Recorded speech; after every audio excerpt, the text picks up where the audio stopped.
Sinong mag-aakala na ang probinsyanang vlogger na si Kamangyan ay kumikita na ngayon ng milyon-milyon kada buwan? Ano na ang mga naipundar dahil sa pagkukontent? Akala mo naman napaka... 26 million views, 32 million views, at eto pa, 50 million views. Grabe. Ang tanong, magkano kaya ang sinisweldo ni Kamangyan sa Facebook at YouTube? Yan ang pag-uusapan natin sa video na ito. Of course, lalapagan din natin yan ng mga screenshots at resibo. Nako, ihanda mo ang sarili mo at sabay-sabay tayong ma-inspire kay Kamangyan. Siyempre, gusto ko na lahat ng mga achievements namin sa buhay ay kasama namin sila.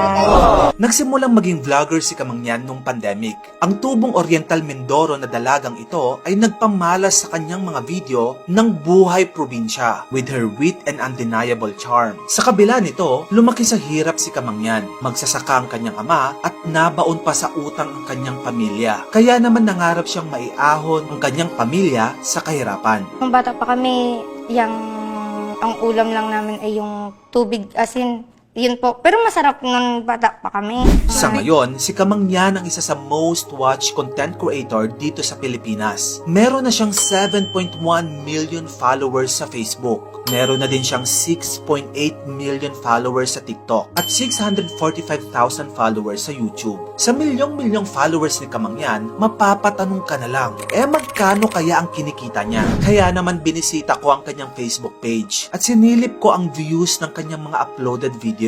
At mga bes, nalula ako. Meron siyang isang videos na kaka-upload lang noong nakaraang linggo, ngunit tumabo na ito ng 32 million views. At ang pinakamarami niyang views, 50 million. Wow. Grabe. Magkano kaya ang sinisweldo niya sa monetization kay Meta or Facebook? Para sagutin yan, chinek ko ang sarili kong page at ikinumpara ko yung kinita ko sa iba kong mga videos. Yan ang ating magiging point of reference sa pagkukompute ng sweldo ni Kamangyan. Ready? Meron siyang isang video kung saan nagluto siya ng king crab at umani ito ng 14.4 million views. Galuto nga ni ho pala ako ng king crab ngayon sa bukid mga Kamangyan. Dahil nga ni birthday ko na ay palago. Nagkataon na meron din ako isang video na may 14 million views din. Nung chinek ko ang kinita ko sa 14 million views na ito ay nakakuha ng $1,610 or 92,000 pesos. Kinumpit ko din ang total views ni Kamangyan nitong nakaraang isang buwan lang. Tumabo ang kanyang page ng 119 million views. Ang kadalasang kinikita ng isang video na may 3 million views ay nasa $200 or 11,500 pesos. Minsan pa nga mas mataas pa dyan. Meaning, kung may 119 million views si Kamangyan, kumita siya sa kanyang videos ng $456,000.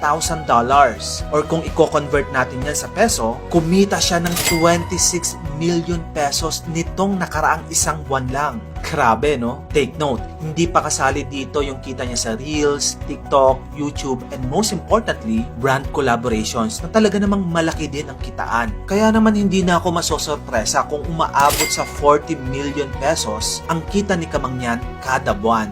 Dahil nga sa laki ng kinikita niya, ay nakabili na siya ng brand new car, which is the Ford Raptor, top of the line, na nagkakahalaga ng 2.4 million pesos. Ala ka, 2024 Ford Ranger Raptor 4x4. Huy! Alam nyo, tunay talaga yung mga inasabi nila mga Kamangyan na kapag yung isang bagay, pinaghirapan mo, talagang galing sa dugo at pawis mo, kapag na-achieve mo siya, grabe, sobrang sarap sa pakiramdam dahil alam mo nga sa sarili mo, na hindi mo yun nakuha ng basta-basta lang. At dahil nga niho, pinaghirapan mo yun, sobrang aingatan mo. Naipagpatayo na din niya ang kanyang pamilya ng bahay. Pati utang ng kanyang mga magulang ay nabayaran na rin ni Kamangyan. Yung kay tatay po na parang hindi na niya kailangang mangutang pag yan sa bukid. Kasi Wow. Sobrang nakaka-inspire nga itong si Kamangyan, no? We say sobrang deserve niya ang lahat ng ito. Kasi naman napaka-authentic ng kanyang mga content. At na-highlight talaga yung sarap ng buhay probinsya. Ikaw, kung mayroon kang 40 million pesos a month, saan mo ito gagastusin? Pag-usapan natin sa comment section. Yun lang, salamat sa panonood. Don't forget to follow. Peace!